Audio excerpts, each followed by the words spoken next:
Well, gosh, I came here full-time 4 years ago, and I took the bikeed.org online course that the city offers for free, and I learned how to become an urban cyclist.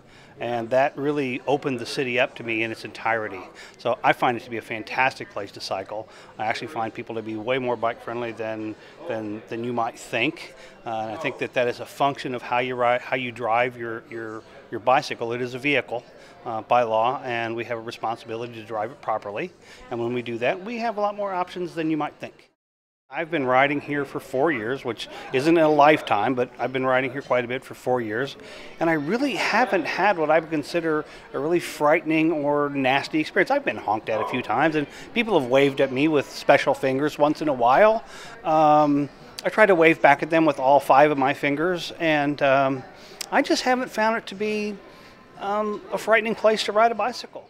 I haven't owned a car since 2001, so I cycle pretty much everywhere. And during that time, I've lived in 6 cities, including 3 years in Houston. And so go pretty much everywhere by either bike or transit, all the way from work to school to grocery shopping and everything in between.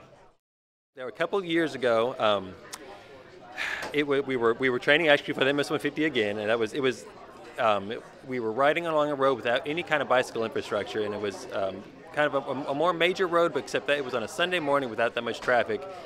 And we were passed by my wife, my brother. We were all riding together, and we were passed at a very high rate of speed, a very close. This is before our safe passing law was passed in Houston, and this was not a safe passing distance, and it was a very frightening experience because I could hear him coming up behind us, and it was quite upsetting because I ended up hitting the curb just because I was feared. I wasn't hit by the car, but I was thrown off balance and hit the curb, and I was actually knocked unconscious and taken to a hospital. And so I had that experience, and it was less than pleasant.